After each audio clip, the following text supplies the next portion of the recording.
এখন এখান থেকে ও চুজ করে ওর জুয়েলারি পরবে। ও অলরেডি আমাকে বলেছে যে ভাইয়া জুয়েলারি কই, এখন তোমাকে দেখাচ্ছিলাম, তুমি কোন জুয়েলারি পড়তে চাও বলো, তোমার পছন্দ মতো জুয়েলারি হবে। আছি তাহলে কি মেয়ের গয়নাগাটিতে কোনো প্রবলেম হবে? কোনো অবশ্যই না।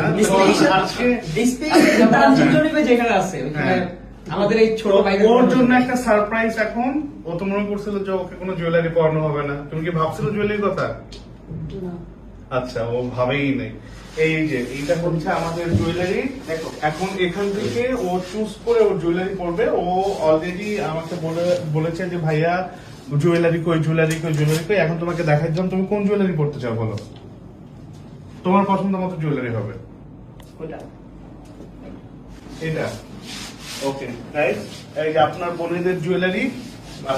অনেক সুন্দর চয়েস কিন্তু এই যে আমাকে আমার থেকে জুয়েলারি কিন্তু এটা ভালো লাগছে কত।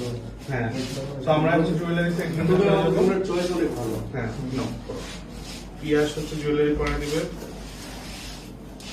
আচ্ছা, এত সুন্দর করে যে সাজাইছে পিয়াস, ওকে কিন্তু কিছু বললে না তোমরা। ওনাকে আমি আসলে স্পেশালি থ্যাঙ্কস জানাচ্ছি। আর বিশেষ করে কথাই কথা তো আসলে বিষয়টি স্কিপ করে গেছে, আমি শুরু থেকে জানাতে যাচ্ছি না।